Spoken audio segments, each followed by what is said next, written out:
What is up, guys? It is time for an MLB Deeper Dive for a slate that right now has not a single lineup out, but we are going to talk about it anyway and hope that nothing changes because that's the kind of heroic content we put out here on the Awesemo YouTube channel. But I am Chris Spags, joined once again by a man who is responsible for all of the data you will find at Awesemo.com, the namesake of it all, Alex Awesemo Baker. How you doing, Alex? Doing good, man. Last night, a little bit of a crazy postponement where very tilting of that. It wasn't raining in St. Louis and they postponed it, but I was able to raise the alarm a little bit in Slack. I hope you guys caught that because at least the radar looked bad. It didn't actually rain. So like they really screwed over like everyone involved, but there was a little bit of reason to swap off. So that was a weird situation. And we got another man here who will not be short on any opinions today on the MLB DFS components as well as the weather. You know him. You hopefully are getting to appreciate him more and more each show. He's Max Smotritskiy. How you doing, Max? What's up, guys? Yeah, just chilling. Thanks to Alex yesterday for getting me off the Mets game. He was the one responsible for me not losing any money. So there we go. That's all you can ask for here. That's all we can ever ask for on the Awesemo YouTube channel. So hit that like button, guys, and subscribe to the channel. We have MLB content bright in the morning for me on the West Coast. Did our strategy show early with Greg Ehrenberg earlier today. We also have the deeper dive now. We have some short form videos throughout the day. We have the NBA content, PGA, MMA, every sport you are playing out there, whether it be for betting or for DFS. We have content for you. So hit the like button and subscribe to this channel. And also make sure you're going to awesemo.com/join to check out all the packages we have on there. A great amount of the data that we are referencing on this show will be at your fingertips. Really, all the data will be at your fingertips if you go there to awesemo.com/join now. You get a weekly Awesemo Plus package, get all the sports for $29.95. You can also get an Awesemo Plus MLB weekly package, and that is just $15.95. So you get player projections, ownership projections, a top stacks tool that we talk about all the time here, top pitchers tool, which is a free premium tool today, but is normally paid. All those things are at your fingertips to make better MLB DFS lineups. Let's go to awesemo.com/join and check those tools out for yourself right now. But I guess we should talk about the weather again because that's what we talked about already for yesterday's slate. And we do have one game, Alex, that looks like it is in the red. So please put on your meteorologist hat and tell me how you are feeling about the Red Sox-Tigers game and whether that one actually is going to go off. All right, so I haven't gotten a chance to look at it. So you're going to catch my live analysis right now.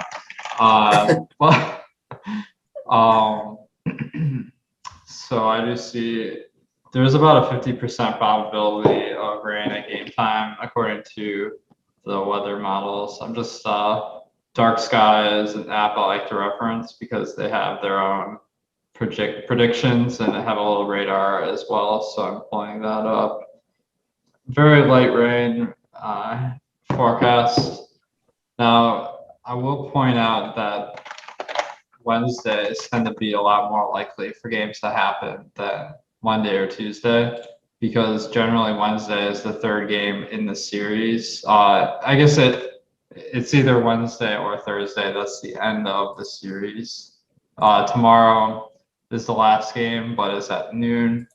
So they would have to, the Tigers would have to stay in Boston throughout the night, basically, to make this doubleheader happen. So I do feel like it's a lot more inconvenient to reschedule this one, which is a lot different than last night's St. Louis game. So let me just look at the radar real quick and come back to me in a sec. Sure. Yeah. So we also actually just got Detroit's lineup too, and I'm pasting it in to see what it looks like. But at least they are going through the motions here of like the game is going to play, and Jonathan Scope taking a bit of a jump up the order. It looks like from the projected lineups out there. So that is one thing to note here. Max, you have any thoughts on the weather going on here? I know people you're playing a lot every single day, obviously, and Alex has been giving his expertise on the weather. But any thoughts on how you're handling things, because it has been a lot more of a variable than people might be accustomed to if they're playing other DFS sports. Yeah, it just depends on the ownership for me. Like if it's going to reduce the ownership of the Boston stack, then I'm going to be willing to take some zeros in if I'm building 150 lineups, just because they're projecting really well for us in our top stacks tool. So yeah, it just depends on the ownership and the projections for me. All right, Alex, you got anything on there and how it's looking? So I'm seeing a lot of light green, which tends to, in the future radar, mean like it's either going to be light rain or not raining at all. So I do feel like this one is pretty likely to happen, but one to monitor. All right, so that's something we'll keep an eye on here throughout the show, and obviously pay attention to our news guide alerts on the MLB premium Slack channel we have at Awesemo, and also follow at Awesemo MLB if you want to make sure to get that news too. We got a bunch of places to get that, whether you're a premium customer or not. But let's get into the pitching on the slate, and it is a star-studded slate, at least on the top here. We have Shane Bieber in a very nice spot today going against Kansas City. Bieber stuff on the slate, I think people may be going to Peralta a little bit. People may go into Yu Darvish, but Bieber on the slate, really, I think the one thing that jumped out to me talking about it this morning was he's got a 40% K rate, under a 1 whip for himself, a 2.3 xFIP on the year, and his swinging strike rate and chase rate are actually up from where he was fantastic last year at a 40.5% K rate, but he only had a 17.8% swinging strike rate. Now that's up. He's also getting guys to chase more. And I have to say this is something maybe we could debate a bit more, but Max, how are you feeling about Bieber? And are you with me on the same page here that I think he is a better play than Darvish by a decent margin? I get going the other way for tournaments, but they're both going to be really highly owned, and I would just rather have a chalk Bieber. Bieber is the best pitcher for upside for DFS in the league.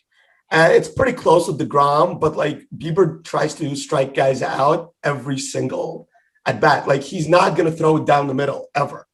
So for me, Bieber is by far the better upside than Yu Darvish, even though Yu gets the pitcher spot and gets a pretty weak lineup in the Pirates. I'd still rather take Bieber just because of the way he pitches. Yeah, I mean, he's getting better every start. Like his last start was probably his best start stuff-wise versus the White Sox. I know the results didn't really show it, but when you look at the underlying statistics, it was by far the best stuff that he's shown all year.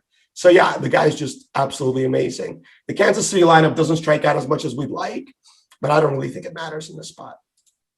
Yeah, I think that's the one thing you can maybe point to not being the best here, though they still have 6 guys that strike out above league average in their lineup, only a 22.6% aggregate K rate. So maybe a little bit tougher. And top of the order, too, when you have Merrifield and also Carlos Santana, 2 guys that strike out under 17%.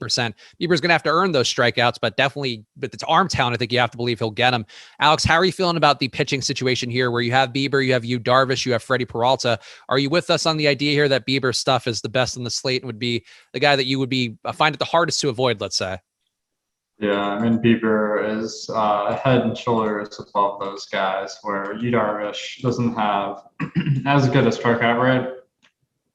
And Freddie Peralta's control is a little bit shaky, which can lead to him going less deep in games. So I'm just looking at these Vegas lines here to kind of see the run potential.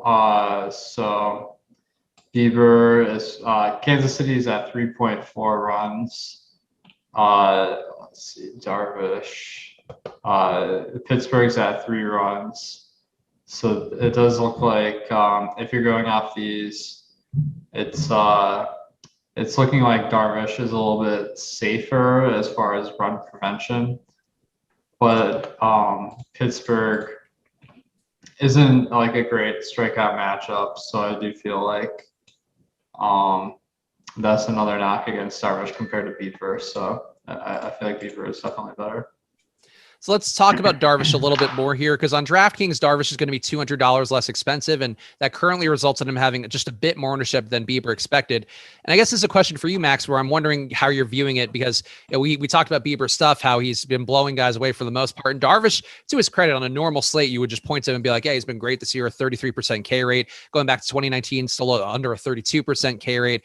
But the numbers that worry me is that he's getting less swinging strikes. The chase rate for him has also fallen off in a way that I find a little worrying, along with his velocity being down to 94.6, which not a crazy drop off by any stretch, but still some signs that might be a little more troubling otherwise. But he's going against Pittsburgh, who has another guy in their lineup today, Hunter Owen, coming up from the minors, was seemingly not the most impressive guy in his most recent minor stints. It is a really weak lineup for Pittsburgh. So how much do you value what Alex is talking about, Max, where it's safe for you, Darvish, for sure, but he just might not get that 10 strikeouts in 6 innings like Bieber can? Yeah, so for me, I think Bieber is by far the better GPP play. I think Darvish is probably the cash play if you're only going to play one of them and go down to like a Peralta or a Bueller, who we'll talk about later, as your SP2. Yeah, Darvish is definitely in a better matchup and does feel like the safer play. He's giving up a little bit more hard contact than I'd like. Last start, 54% hard contact. But I mean, versus Pittsburgh, like I just don't know how far they're going to hit the ball, even if they make that hard contact, just because the guys in that lineup are not very talented. It is surprising that Darvish, like, used to have a double-digit swinging strikes every start pretty much. This year, he's had 2 starts already with sub-double-digit swinging strikes, which is concerning for the stuff that he's shown. I don't know. Maybe he's trying to pitch more to contact this year, go deeper into games. You never know how guys are approaching it, but it does seem like Bieber definitely presents a higher upside than Darvish does today.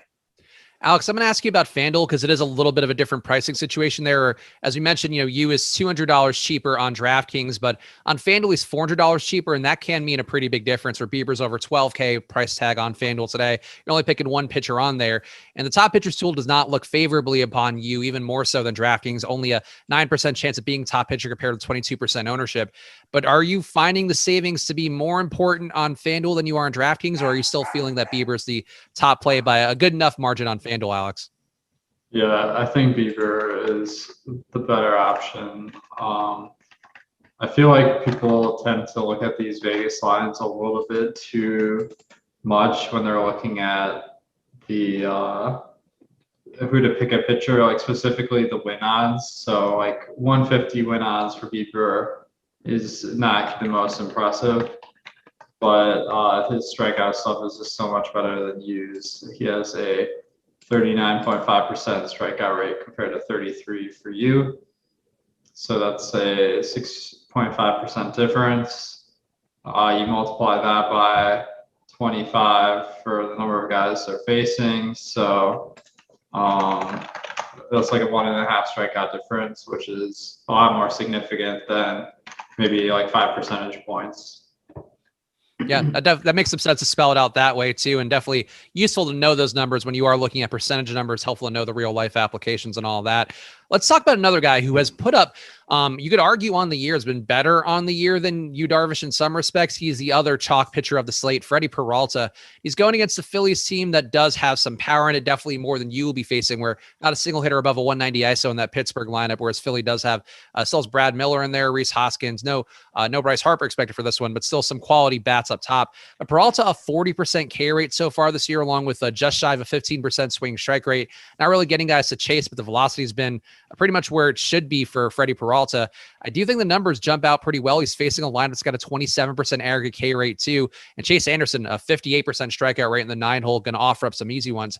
I think Peralta's viable. And I actually think in some ways, Max, I would go Peralta over you, Darvish. I know that might be a little bit hot takey here for some people in the chat, but how are you feeling about Freddie Peralta here? And are you with me maybe that he might be at least on that same tier as you, if not, a little bit behind?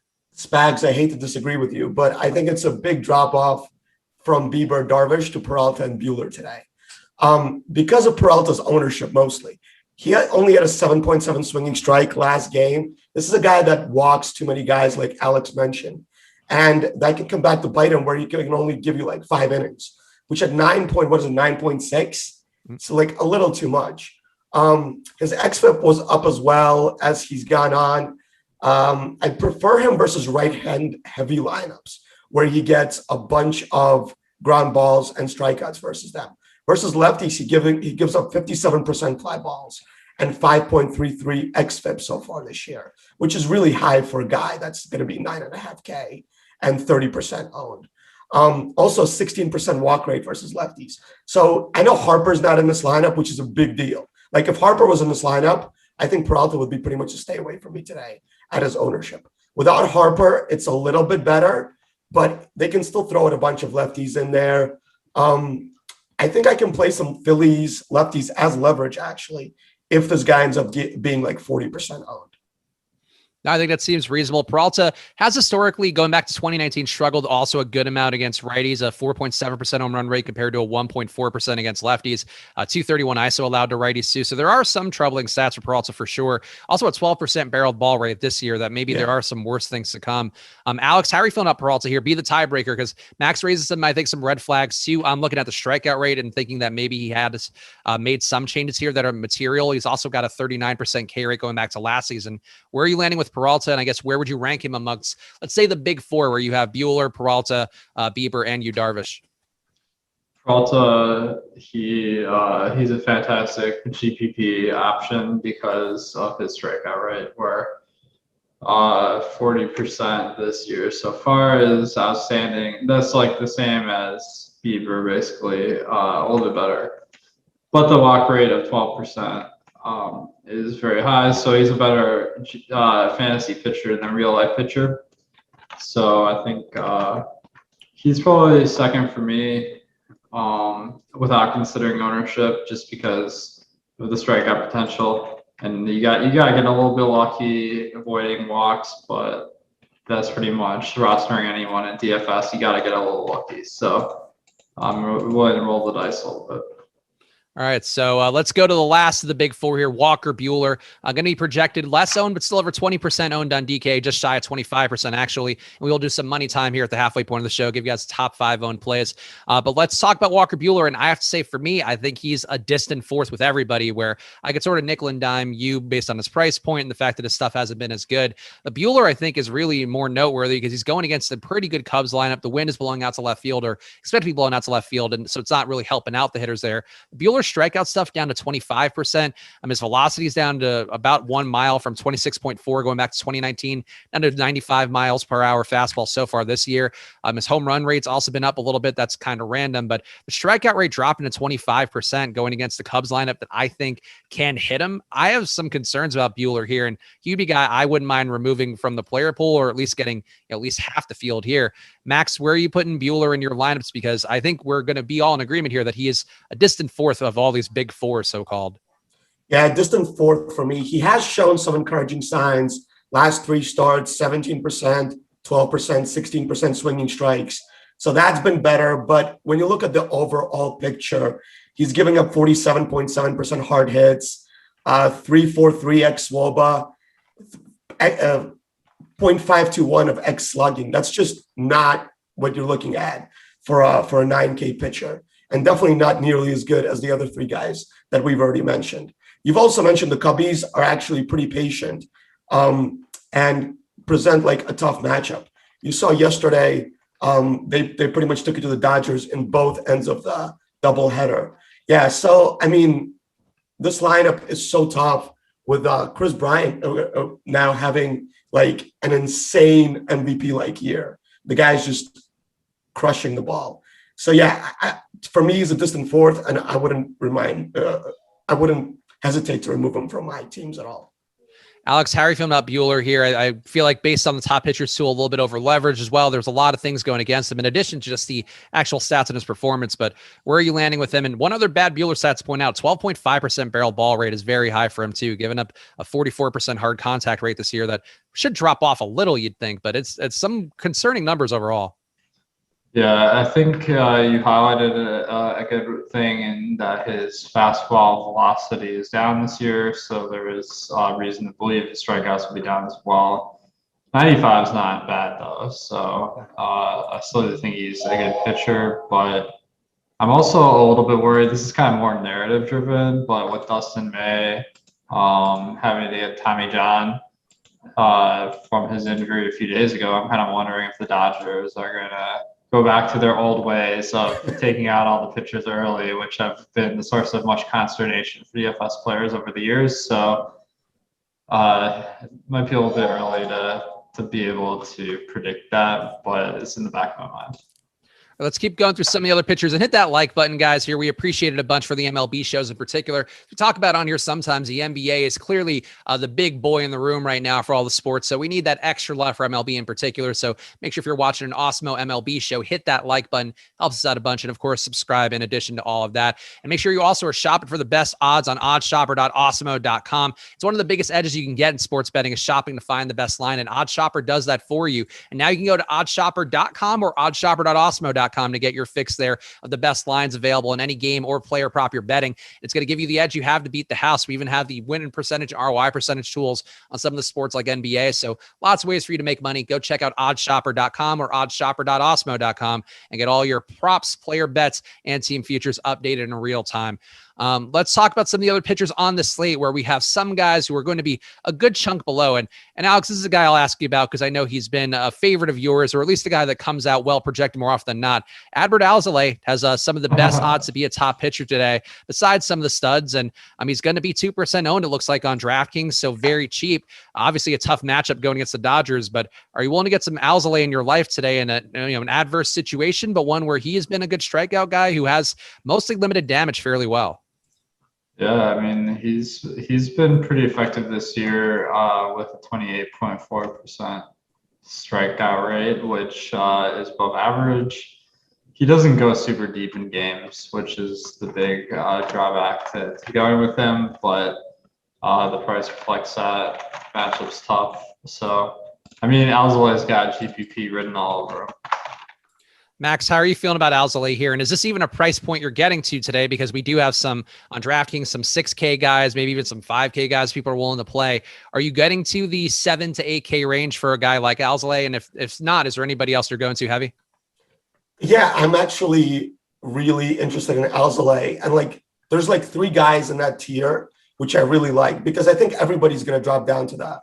Like the Freeds and, below him and the 5Ks even. So I think going to guys like Alzolay, Baker, and Bassett in really tough matchups makes sense for GPPs.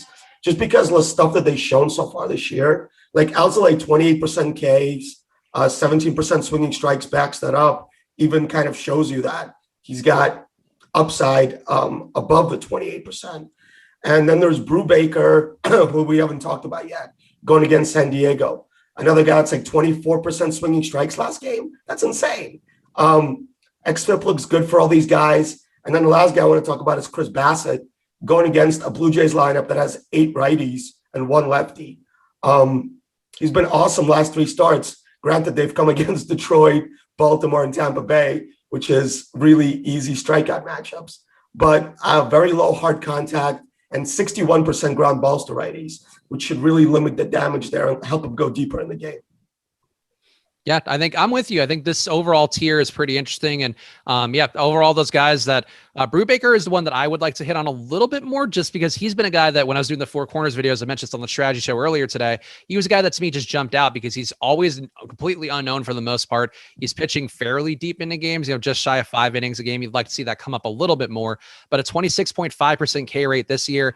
As Max was saying, the swinging strike rate for him just shy of 14%, which is a better number than you, Darvish. No disrespect to you, but and they're obviously different pitchers, but just as a frame of reference there, a 36% chase rate for Baker, and he's facing a Padres lineup that certainly has the power hitters, the Tatises of the world, but 6 guys that strike out above league average in that lineup. I think Baker, I'm with you on that. I think he's sort of a little bit higher priced than Fried and Brady Singer people are asking about. Alex, how are you feeling about Baker here? Are you willing to buy in against admittedly a very tough Padres lineup? Yeah, he's always a guy that I'm kind of interested in, so it's not surprising that he's popping up here. Very nice price of $6,900. But has been 26% Ks so far this year. And although the Padres lineup is a good one, it also does have about a league average strikeout rate. So I think Baker is another guy that has upside, is kind of in that GPP bucket. All right, let's go to some of the cheaper guys real fast, because people in the chat, I just saw Jay-Z. Again, I always have to say not the real Jay-Z, because in case somebody's just listening to the show, he's not taking his downtime from Beyonce to watch the show. But if he were, boy, I'd feel really good about myself. But Brady Singer is what Jay-Z is asking about in the chat. And Singer is a guy at 5,500 who's pitching over 5 innings per start. Looking pretty good, too. Not getting barreled very hard, a 3% barreled ball rate. Home run rates under league average, 2%, 26% K rate for him. I think the swinging strike rate and chase rates numbers could be better. I think there's probably some regression due here. But Max, you mentioned not wanting to necessarily go this cheap, but how much Brady Singer seems appropriate, because the field will have him, it looks like about 15%. We do have him having about just shy of a 30% chance of being the top value pitcher on the slate on DraftKings. Yeah, I got 99 problems, but playing Brady Singer is not going to be one of them. So for me, I just think that it's like there's like an injury or something going on here, just because his velocity, his fastball velocity, down 1.5 miles an hour last 2 starts. His xFIP jumped up to 8 last start. It's just too scary for me in this spot. Cleveland's a good lineup. A lot of professional hitters don't strike out much, a lot of walks. I'm avoiding Singer here. Alex, how are you feeling about Singer in this spot? And then if you feel any more strongly about Max Fried, you could start to dig in there, because I think there are some numbers for Max Fried, guy who to me might be the most unlucky pitcher on the slate based on what we've seen of him so far. Oh yeah, with Singer, I think he's interesting. He did leave early in his last game due to injury, so I'm not holding that start too much against him. So if people are fading him, that's not going to be something that I dislike. But I think one weird thing that's coming up is I don't know if he doesn't throw a fastball this year, but on Fangraphs it only has him throwing a sinker, changeup, and slider. But his sinker is 94, so I'm very confused by this. But that 94 is higher than his fastball velocity last year. Admittedly, I haven't dug too much into this stuff, so I'm just kind of like perplexed by all this. But his strikeout rate of 26% this year is strong, and he's dirt cheap. Yeah, Singer also has a 24% K rate going back to last season, so it's not that much of an aberration for him to be higher. And I have him as a 91.8 mile per hour fastball from StatCast on Fangraphs, so not a good fastball by any stretch, but it's in there somewhere if you dig deep enough, as we all love to do for our Brady Singer numbers, I'm sure. Max Fried, let's talk about him real fast, because I do think he's another guy that maybe jumps out to people, maybe for better or worse. He's always been a guy who's been hit fairly hard, going back to 2019, a 264 batting average allowed, but a 24% K rate for him. He's been down to 22% this year, but his swinging strike rate stuff has been better. His chase rate's been exactly where it was going back to 2019. He's had an 11.5% swing strike rate up to 13.5% this year. The chase rate's 32%. Going back to 2019, it's 31.5% this year. So pretty much the same. But when you have a 5'10" BABIP and facing 64 batters, you're going to have a pretty tough time for Fried. And Fried, I think, is going to be reasonable like he has been historically. Like, he's a ground ball guy for the most part, who I think has been getting unlucky. How are you feeling about him, Alex? He's facing a Washington team that's also a little bit depleted. Trey Turner's in there hitting really well, projecting to be very chalky today. But Fried, I think, can have one of those, ground ball, worm burner type days and get it done. So one thing, I think I saw this pop on the news today that Fried is on a 75 to 80 pitch count. Okay, I missed that. So yeah, that's definitely something I'm factoring in. I think he's a good pitcher, but that puts him at around 5 innings. So that's something you should definitely be aware of if you're picking him today. But that being said, the price of 6,300 does look good. The matchup's not great for getting strikeouts versus Washington, but their lineup isn't very good either. So I think you could take a shot, but I'm a little bit worried by the pitch count. Max, any thoughts here? I feel like the pitch count thing, which unfortunately I wasn't aware of, people in the chat saying that too. But 5 innings maybe of work at a cheap price tag. Would you take him, or would you take him or Brady Singer? I think at this point it would have to be Singer. Yeah, it's too scary coming off the injury. It's going to be his first start off of that hamstring or whatever he had. So you never know how it's going to react.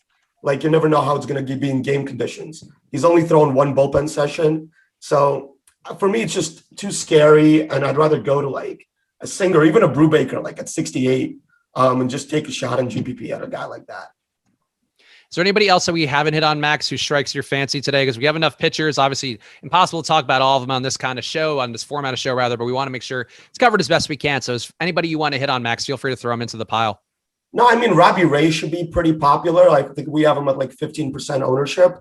But his strikeouts have been down this year, which used to be just like his bread and butter. And he's facing an Oakland lineup that's full of guys that just destroy left-handed pitching and don't strike out as much versus left-handers. So I'm really not interested in a Robbie Ray.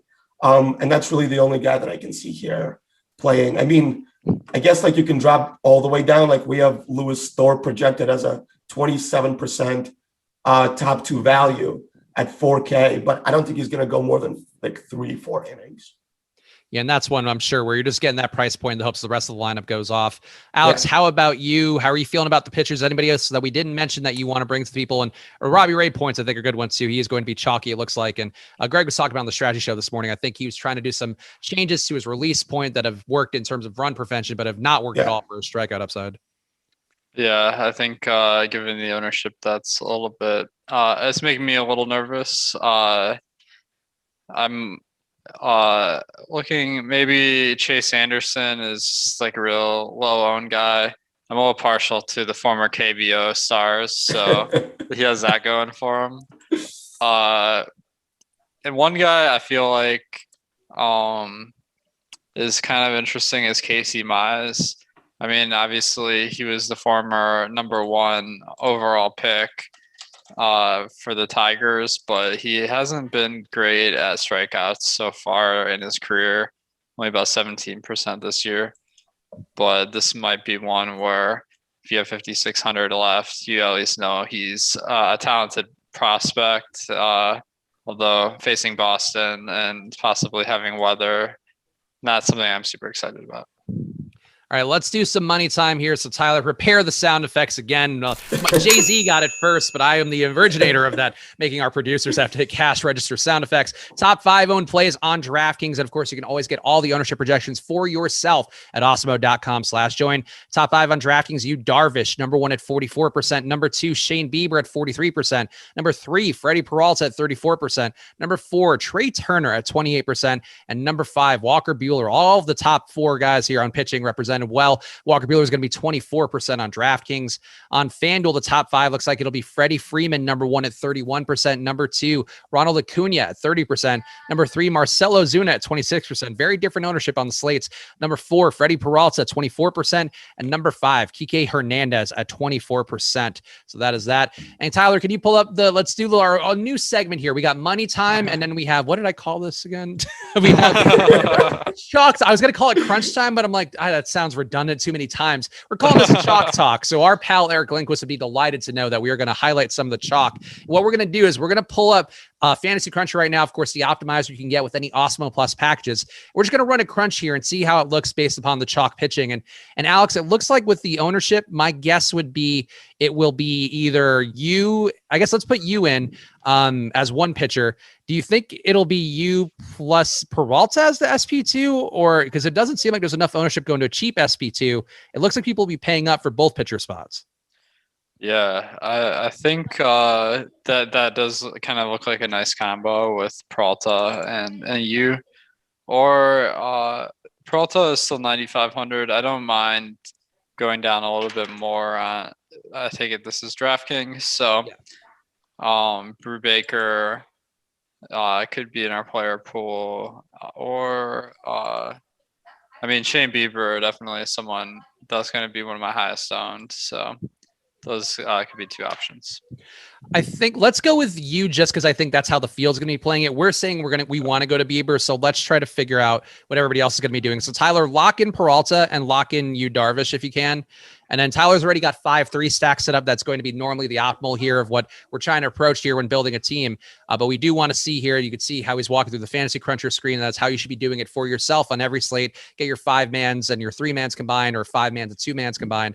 But Tyler, hit that crunch button and let's see what we get to try to get a read on what the field will be doing with their stacks today. I don't know why I'm saying like I could control this. I have to watch Tyler's mouse.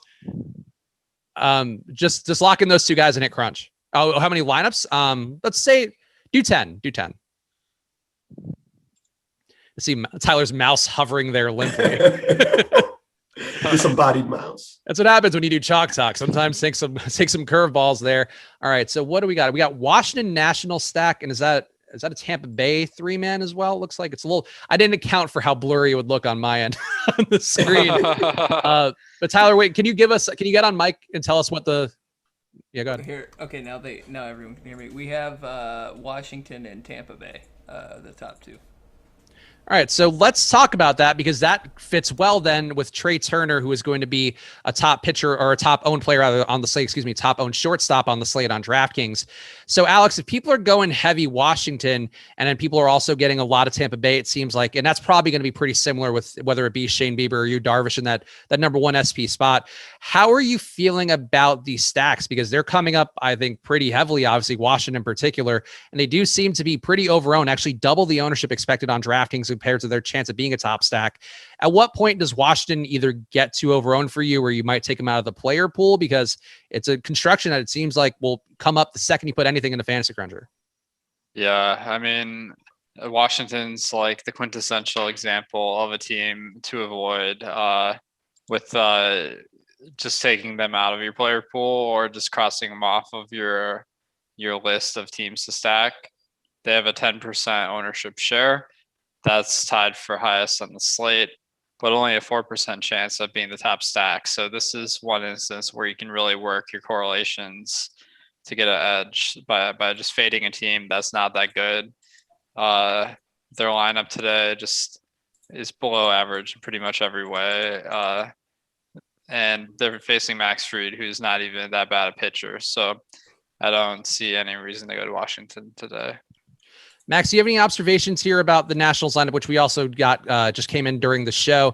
And it does seem like Trey Turner now heading in the one hole as well. And you have Ryan Zimmerman in the mix, Castro, Gomes, Schwarber, Robles. Robles taking a jump down, so he's probably a pretty bad value option now compared to what he looked like earlier in the day.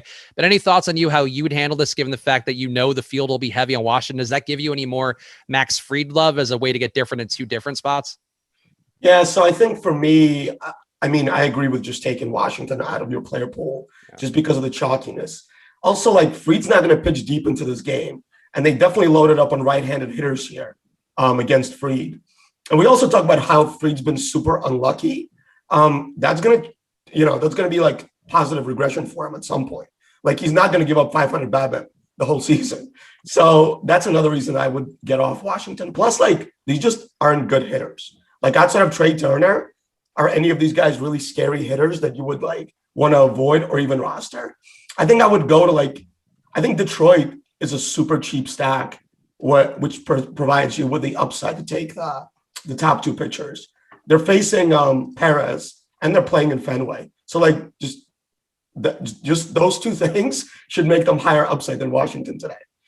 Yeah, that's a pretty good point. So let's segue over to our top stacks. And again, guys, hit that like button here. And I guess let's talk about that a little more, because let me make sure I got Detroit's ownership right. But I think that's a decent one to start with today, where Detroit is going to be projected, it looks like, to have a 5% chance of being a top stack. They're also going to be a little bit overowned. It looks like 9% ownership expected cumulatively for them, though they do have a higher probability of being a top value on the day. And that is an option where if you want to get to the star pitching, going against Martin Perez, who's had a 4.9 xFIP on the year, given up also, I guess, not a lot of home runs, only a 1% home run rate, but he has historically been a league average home run guy, giving up a 3% home run rate, a little bit under that. So some positive regression maybe for going against Perez.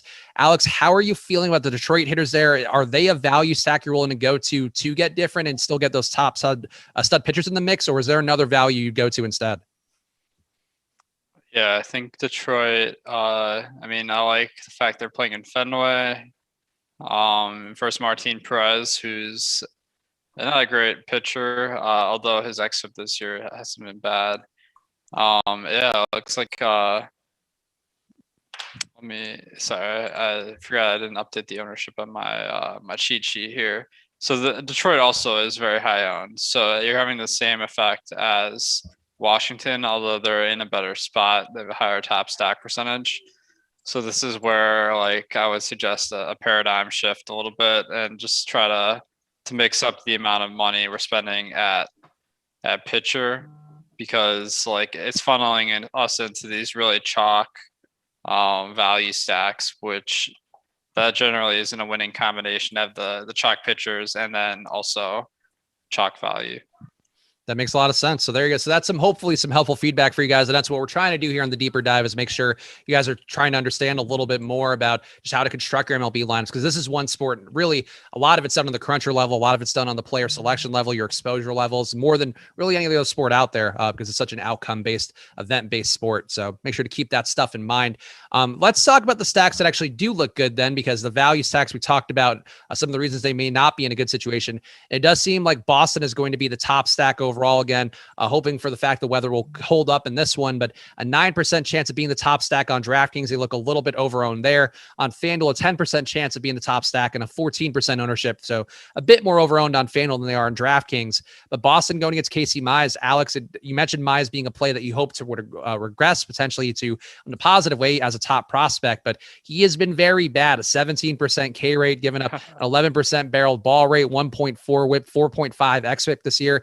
Things are looking looking bad against a Boston team that's hitting pretty well. So are you willing to jump off of Boston here, given their high ownership? Are you getting different with your lineup construction? Because it does seem like there are some ways to get guys in there and get different. JD Martinez in particular on DraftKings is going to be 5% owned for some reason that I don't understand. Well, I'm definitely not as afraid to go to the like the higher up on the list the team is as far as their top stack odds, the more I'm willing to deal with that ownership. So the ownership on Boston does look pretty reasonable given that they're up against Mize. I was only mentioning him because he's so cheap on DraftKings. Sure. So I think Boston's a pretty good stack. Now, the composition of your lineup with Boston, because they're the chalk, is you need some piece of your lineup that's going to be a little bit different, either your second stack or who you're going with that pitcher. So if I'm building Boston as my stack, it's because I'm trying to exploit a spot where I feel like is going under-owned in the rest of the lineup. Max, how are you feeling about Boston here? Because it does seem like this could be an under-owned spot, given how Casey Mize is getting obliterated by everybody, and the lefties in particular should be in a great spot because Mize, the numbers against lefties are going to sound not real to some people out there. A 7.8 xFIP, a 6.5% on run rate, a 314 ISO allowed. So he's basically giving up a double every time a lefty steps up to the plate. How are you feeling about the Boston hitters going against Casey Mize? I mean, I feel very good again with Boston. It's just like, today's lineup build seems to me to be to take one of the chalky SP1s, play whatever stack you want, and then just differentiate yourself at SP2. Go with like a 1% owned Elzalek or a 2% owned Brubaker or a Bassett. And that just makes your lineup contrarian right there. Like you don't need to go too different off the board. So yeah, I definitely will have a ton of Red Sox. I think they're in a great spot. You mentioned lefties are destroying Mize. He's definitely talented. Like there's going to be growing pains with him. I think he's going to end up being a good pitcher, but facing Boston and Fenway, I don't know. I just don't think this is the spot where he's going to get right all of a sudden. Yeah, maybe it's a longer term thing. Tough to expect him to turn it around against a team that's pretty well equipped to handle him. Let's talk about Atlanta, because on FanDuel, they are the chalk stack of the slate. They are, looks like the most over leveraged stack, but they also have second highest odds of being the top stack. The issue is just that high ownership, in particular, what we talked about a few seconds ago during Money Time, where you're going to have a lot of ownership going to Freddie Freeman, a lot of ownership going to Ronald Acuna, those guys, Marcell Ozuna too, just the three of them all underpriced for who they are as hitters. But it is a spot going into Eric Fede, who a weird pitcher who has been getting bizarrely good results for himself this year, 26% K rate. Going back to 2019, only a 14.4% K rate. So clearly due for some of that negative regression.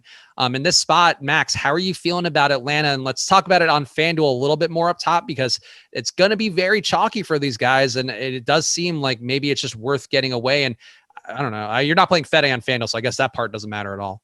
No, it's just like FanDuel refuses to price up the Braves for some reason. Like, how is Acuna still in the 4Ks? It makes zero sense. So, yeah, I mean, the thing with hitting, with like projecting batters, is that they can go 0-4 at any time. Like, projections are way, way better for pitchers than they are for hitters. So it always makes sense to get off a 30% owned hitter in my mind, especially in GPPs. I'm not saying like take zero of them, but, you know, definitely go below the field. With Fetty, I don't know what's up with this guy. I've stacked against him every single start. And I don't know. I'm not going to turn into a believer now, but he's just not showing the blow-up stuff that he did last year.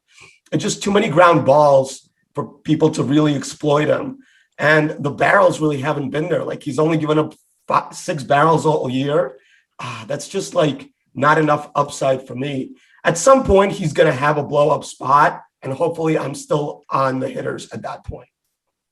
Yeah, I think that makes sense. Alex, how are you handling the Braves on FanDuel, where, you know, I think Max just made a lot of good points about their ownership and just really the unlikelihood of them being able to pay off at that much of the field being on them. But how are you handling them? Because, you know, these are great hitters who are underpriced, but they are very chalky in a way people are probably more accustomed to seeing in NBA DFS slates. Yeah, I mean, in general, if a stack is mispriced in MLB DFS, it's almost like a trap play where like the chance of any stack having a outstanding performance is very low on any slate. So Atlanta we have as about a 10% chance of being the top stack. and that carries 16% of all the ownership. So I also noticed the other two top stacks of the day, Boston and New York, are also experiencing the same thing where the ownership far outsees the probabilities. So this is one on a larger lineup scale. You can just fade these top three teams, go to some longer shots, and they're going to have way too low ownership, like even if it means leaving money on the table.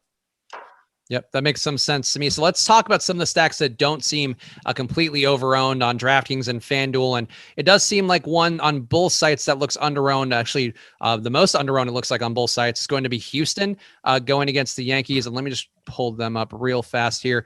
But it does seem like these guys are going to have a 7% chance of being the top stack on DraftKings, 4% ownership on Fanduel, going to be comparable numbers as well. They have a 6.8% chance of being a top stack, only 3.4% ownership. Then you're going against Jordan Montgomery, a pitcher who's been sort of hard to pin down in terms of the guy who came in with some degree of ballyhoo going. I don't know. Oh boy, that is I don't know why that's my 1920s carnival barker, but there's been a lot of ballyhoo around Jordan Montgomery coming into the league, and he has not backed it out. A 5% home run rate, a little bit under that so far this year allowed, a 4.02 xFIP, a 22% K rate. He's not been good, but he also hasn't been bad enough that people maybe are going out of the way to target him. But his righty splits have been very bad going back to 2019, giving up a 235 ISO, a 276 batting average, 5.5% on run rate. Alex, how are you feeling about the Houston stack here? Because you have a lot of quality hitters, even guys who always get under-owned against lefties like Jordan Alvarez, who hits lefties about as well as any righty can hit a lefty. Yeah, I mean, Yankee Stadium is a good batter's ballpark, and we see that with the over-under of 9.5 today. So I feel like Montgomery, as you guys are saying, isn't really a guy that moves the needle a ton when you're trying to pick your stack. So I think Houston is in a very strong spot. Max, how are you feeling about Houston? And would you consider any bats in particular to be ones you'd get out of your way to get in your lineups? Yeah, I mean, Houston got absolutely destroyed by the fans yesterday at Yankee Stadium. There were many chants going on with words that we can't say on air, and the garbage cans were out in force. But hopefully they get over that today. I think they're in a great spot. Like you were saying, Montgomery's like splits versus righties are just so bad. 37% hard contact, like way too many fly balls. The guy just gives up way too much power, way too many barrels to righties. And Houston is actually like pretty much built to destroy left-handed pitching. Even Alvarez and Tucker hit left-handed pitching well. And yeah, Yuli Gurriel, Correa, Bregman are all in great spots here. Yeah, so a lot of ways to go with Houston. They're just, again, as Max just mentioned, you can go down the order. You can go to Kyle Tucker, who is going to be not minimum salary, but $3K on DraftKings, pretty cheap and has some pop as well. Jordan Alvarez at $4,300, just very cheap for the kind of hitter we know he is, where it certainly wouldn't be shocking to see a multi-homer game come from him today. Definitely a stack that is undervalued no matter what site you're playing on today. And here's one that I like a good amount, and this is something that we talked at good length on the MLB strategy show this morning, so make sure you're watching that as part of your morning MLB DFS process. But Hyunjung Yang has been very bad in Major League Baseball so far. And Greg was Greg Ehrenberg, are one of my common co-hosts for the MLB world. Loved the KBO, played a lot of Korean Baseball League, and he had dug into Yang's numbers here and found that he was also bad in Korean baseball. So unclear when he's even in Major League Baseball, but a 15% K rate, getting hit pretty hard, 90 miles per hour on his fastball, getting guys to chase a little bit, but it does seem like a lefty going against Minnesota and Nelson Cruz in particular, who you just have to say his numbers out loud to, because it feels good to say a guy with a 364 batting average since 2019, a 422 ISO, a 455 on base percentage. Our producer Tyler hates Nelson Cruz so much, but he is arguably the best lefty hitter in Major League Baseball, I would say, and has been for a few years. So for Tyler here is very distracting. Max, how are you feeling about Minnesota? Because they are undervalued on the top stacks. Tulin, to me, is a team where it would not shock me to see a bunch of home runs coming off them today. Yeah, that's my favorite stack of the day just because of their leverage score. Like you were saying in our top stacks tool, not many teams are projecting with good leverage, but the Twins are today. Just because they're expensive, so you can't really roster two of the chalky pitchers with them. So they're going to come up low owned. And yeah, I mean, Buxton this year is just insane. Cruz is insane versus everybody, but especially lefties. And they're going to have some some guys in this lineup that are going to be pretty cheap as well. Like Kyle Garlick is projecting to be in this lineup, has some power from the right side, only 2.6K. And he's gonna bat like in the fifth spot. I've seen him bat in the second spot before. Josh Donaldson seems all the way back as well. I know this is a guy that, you know, we used to roster like 3-4 years ago when he was really good with the Blue Jays, but now he's with the Twins and still destroys left-handed pitching. So yeah, I love this Twins lineup today. Alex, how are you feeling about the Twins here? I guess one thing you could sort of downgrade them for is their park has played, despite what you see from the Twins' actual power, they do allow a little bit less in the way of home runs, and it is a somewhat cold day in Minnesota, under 50 degrees. So I'll throw those things into the mix, but how are you feeling about the Twins going against a pitcher that has not shown much and has given up an 11% barreled ball rate so far? Yeah, I think the matchup is solid. Counteracted to some extent with what you're saying with the weather, but they have a 5-team total, which is that suggests they're in a really good spot. Just a ton of talent here, up and down the lineup. So I think they're a good target today. All right, let's talk about the Rays real fast. I know we mentioned them briefly as part of that during the Chalk Talk segment here, where they're going to be a team that clearly pops up as value today. Not helped by the fact that my double dong or my single dong pick yesterday, I guess, on the show ended up being a double dong pick in Austin Meadows. Very proud of him for coming through. Today he's 3,400. You have also Manuel Margot on DraftKings 3,100, and they're going against Shohei Ohtani, who is not playable at pitcher today. So don't try to do that if you are for some reason aspiring to do so. But Ohtani's so volatile with how he is as a pitcher. I think, and I hate playing teams that are very overowned, but Tampa Bay is a value team I don't mind getting to because they're playing at a park that allows a little more power, and Ohtani is borderline wild, giving up 46% hard contact, along with a 37% strikeout rate so far this year. Max, I do think it's a spot where I don't mind targeting Ohtani. How are you feeling about going against Ohtani, who's been somewhat of a buzzsaw, but about as reckless of a buzzsaw as you can find? Yeah, I mean, I love the fact that the Rays have the best launch angles in the league. I think they like train their hitters just to hit home runs. Like if you look at the best launch angles for home runs in the league, Twins, I think, have like 4 out of the top 15 spots. And it's guys like Zunino. You know, it's not guys that you would think. I mean, Meadows is there as well. But it's like guys like Zunino, guys like Adames. These guys are just home run hitters. So for me, I actually like using them as one-offs much more than I like using them as stacks, just because it's so much easier for me to, expect a 0 or, get a 14 or a 28 from them. Whereas, when you stack a bunch of them together, they don't really string hits together as much as other teams just because they're going for that home run ball. And Ohtani's such a strikeout pitcher. It's tough to see really big innings against him where guys just bat around the order. Alex, how are you feeling about the Rays here? Are you willing to get to them today, even though they do look overowned their potential to be a top stack? But the value they open up certainly can be a meaningful thing, especially if Ohtani does regress a little bit more in terms of the production that he gives up. Yeah, like what Max is saying there with these guys being boom or bust. So that's some intriguing insight to maybe go for more one-offs. I think the price is right on these guys. So I don't mind taking some shots. The ownership does seem in line with their top stack odds. So I'm going to let it rip here, even though I feel like Ohtani has been pretty solid. Let's talk about one more stack here with very high potential that as we breezed by earlier, but going to have an 8% chance being a top stack on DraftKings, and shockingly less ownership for once because they are always the chalk stack. But the Yankees, 4.9 implied runs for them, going against Luis Garcia, who has been passable with a 24.7% K rate this year, going back to last season at 22.3% K rate. So maybe some regression coming his way, but he has missed bats pretty well. 15% swing strike rate, 37% chase rate for him. We just know the Yankees, though, have a ton of power here going against a guy in Garcia, who also has been mashed by lefties very hard. A 346 ISO allowed. Not a lot of quality lefty bats here, though. You see Mike Ford and Aaron Hicks and Brent Gardner at the bottom of the order, so maybe those guys have a little more upside. Max, how are you feeling about the Yankees here? They are under-owned for once on the slate, and does seem like a day worth going there a little bit. Yeah, I mean, for me, it's like Garcia's not a bad pitcher. His stuff projects really well, like 95 fastball. It's got some good breaking stuff. The Yankees are hitting much better than they did to start the year. But like you were saying, their splits, Garcia's splits versus righties and lefties are really prominent.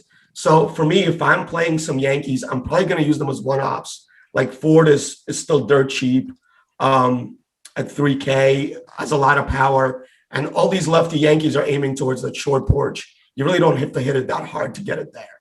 So yeah, like Mike Ford, Aaron Hicks are those two guys I would target. Stanton just seems to be tearing the cover off the ball. And 4.7K seems way too cheap for him still. Alex, how are you feeling about the Yankees here? Or is there another stack that you would consider a great priority day you're getting to in lieu of them that you want to bring to the people here before we close it out? Yeah, I think the Yankees are always pretty intriguing. It looks like the prices are a little high on Draftkings. On Fanduel, going to be very popular though. So I think I'll have a different approach on both sides. So some other stacks that I'm looking at are Texas and Toronto. Texas does seem to fit that mold of a value stack that you might need to fit in some studs at pitcher.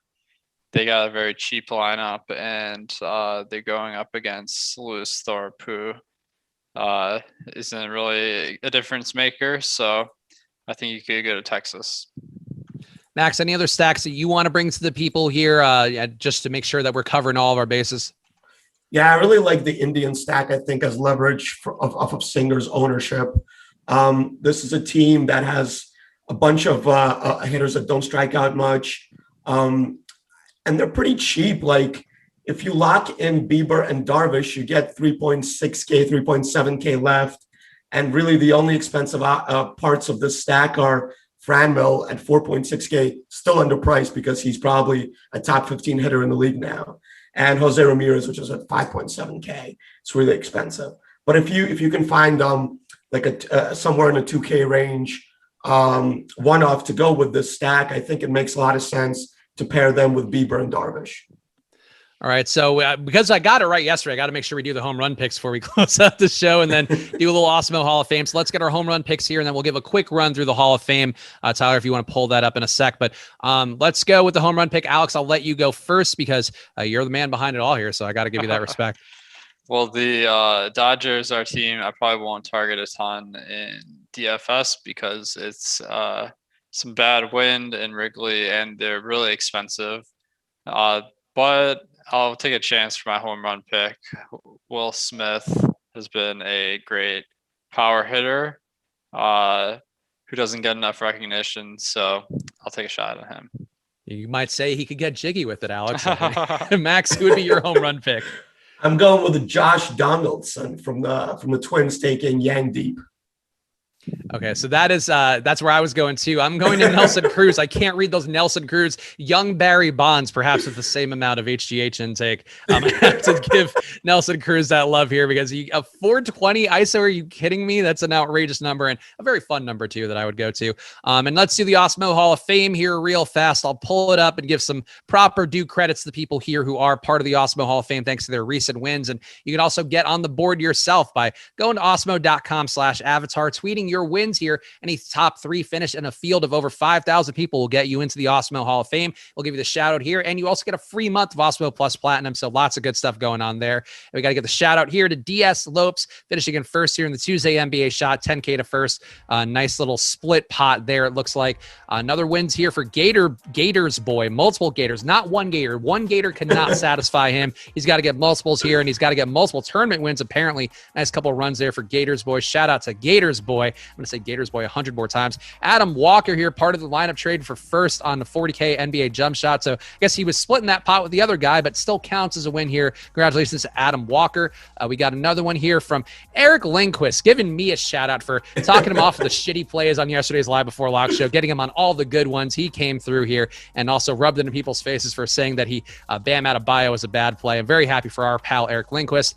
And then the last one up here, we got Fino, it looks like, getting some wins in the NBA Showtime and the shoot around. A nice finish there. So good job by him. Good job getting to the pay window one more time. Join that Awesemo Hall of Fame. Go to awesemo.com/avatar. Make sure to follow at DFS Max, follow at Awesemo DFS. You guys got to get on the same page here. Get the DFS in the same spot of your handles for my sake. Follow at Chris Spags. Follow at Awesemo_com. We appreciate you guys. We'll catch you again soon. Enjoy your days. Good luck.